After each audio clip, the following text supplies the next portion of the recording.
everyone, and thanks for tuning in to hear about how we're using a partner preference test to quantify monogamous behavior in captive coyotes.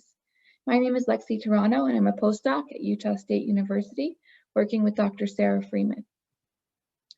Although time is limited, it's still imperative to acknowledge that this work took place on the land of the Shoshone-Bannock and the Eastern Shoshone indigenous tribes.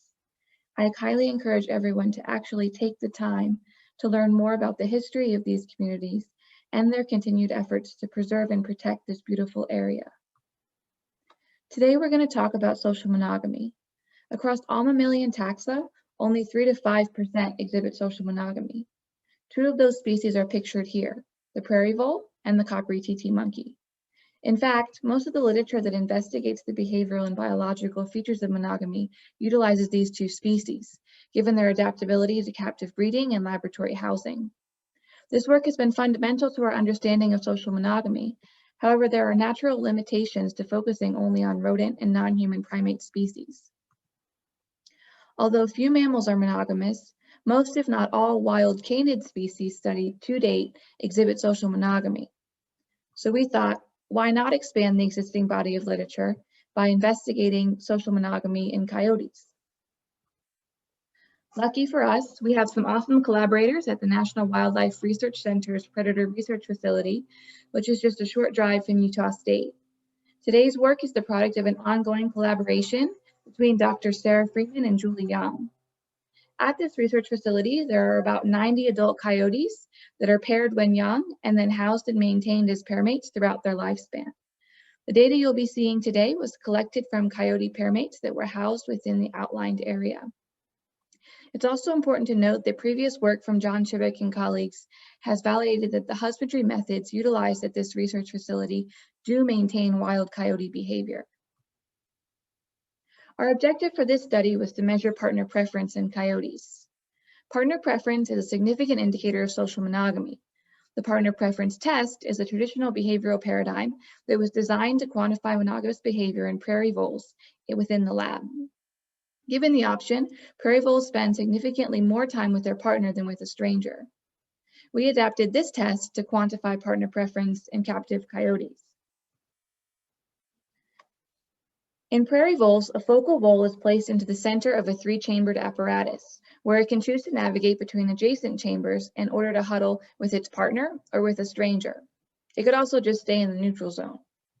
So we released coyotes into a central pen with its partner and a stranger in each adjacent pen. The image you are seeing here is what we would see from the observation tower. Time spent in the blue highlighted area would be quantified as time spent in the neutral zone. In this particular image, time spent in the green highlighted area would be time spent with the partner, and time spent in the yellow area would be time spent with the stranger. We did counterbalance the location of the partner. All data presented today were collected in January and February of 2020. We measured partner preference in 6 male-female pairs. All coyotes were born in 2012 or 2013, which made them about 7 or 8 years old at the time of testing, as well as having been maintained as pairmates at the facility for 6.5 to 7.5 years. Stranger coyotes were never litter mates to the focal subject, and all coyotes in the study served as focal subject, partner, and stranger.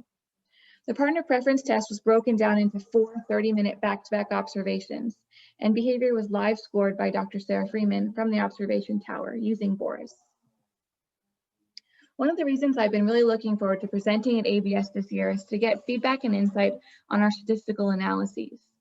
In the prairie vole literature, the 2-way repeated measures ANOVA is often used to quantify statistically significant differences between time spent with a partner versus a stranger. You can see here that monogamous voles spend significantly more time in the partner chamber than in the neutral or stranger chamber. However, promiscuous voles spend most of their time in the neutral chamber. Here in our first figure, on the x-axis, you can see the 4 30-minute observation periods. On the y-axis, we have the mean amount of time in seconds that the focal coyote spent either in the partner zone, dark green, the neutral zone, gray, or the stranger zone, light green. Our data indicated that captive coyotes trended towards spending more time in the zone near the partner. However, these results did not reach statistical significance. We also looked at the number of visits, now on the y-axis, that each focal coyote made to the partner zone or the stranger zone. And it appears as though the focal coyotes made an equal number of visits to partner and stranger across the 4 observations. However, when we look at the mean amount of time spent within the partner or stranger zones per visit, by observation number 3, it appears as though focal coyotes trended toward spending more time per visit with the partner than the stranger. The fact that this trend did not emerge until OBS 3 may speak to the territorial and exploratory nature of coyotes. Maybe they were just prioritizing the need to patrol their new surroundings before displaying partner-directed behaviors. We also quantified the time spent looking in the direction of the partner versus the stranger. Focal coyotes trended toward looking more in the direction of their partner than in the direction of the stranger. However, these results also did not reach statistical significance. At this time, we can conclude that captive coyotes may show a preference for their pair mate. The current partner preference test, which does successfully detect robust partner preference in prairie voles, will have to be further adapted to best assess this behavior in captive coyotes.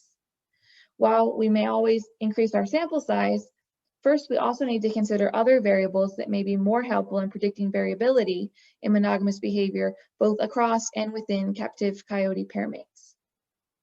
For example, we can go ahead and start to consider how focal coyotes' individual preference and behavior might impact or even be impacted by its partner's preference and behavior. In this figure, you can see the female coyotes on the top row and then their male pair mates in the bottom. Time spent in the partner zone is in green, stranger zone is in blue, and the neutral zone is in orange. In this far left column, both pair mates, male and female, spent the majority of their time in the partner zone when it was the respective turn as the focal subject. However, for the pair mate just one panel over, the male spent the majority of his time in the partner zone, but the female spent the majority of her time in the stranger or neutral zones. This warrants the consideration of other factors that may predict the amount of time that a focal coyote spends in the partner, stranger, or neutral zones. For example, dominance, mate guarding tendencies, aggression, all of these could motivate a focal coyote to spend more time near the stranger, where it could aggress against the stranger to protect and maintain its new territory. Perhaps by knowing which of the coyotes in the pair was the dominant of the two, we could account for variability across these pairs. Reproductive history is also a factor to be considered. Within this captive colony, not all pair mates have successfully mated and raised pups. The latency to establish a pair bond, as well as the strength of the pair bond, are impacted by successful copulation in prairie voles. And so we should also consider this factor in coyotes. I would be remiss if I did not mention the incredibly hardworking team at the Coyote Research Facility that made all of this work possible. Stacy, Jeff, Eric, Amber, Nate, Steph, and Mike are some of the most patient and adaptable people I know. Also, as we already mentioned, a huge thank you to Dr. Julie Young. I'd also like to thank Susan Durham, statistical consultant at USU, who's continuing to help me conceptualize our data in ways other than the two-way repeated measures ANOVA. And a big final thanks to our funding through USU and USDA. If you have any questions at all, please do not hesitate to email me or contact me on Twitter.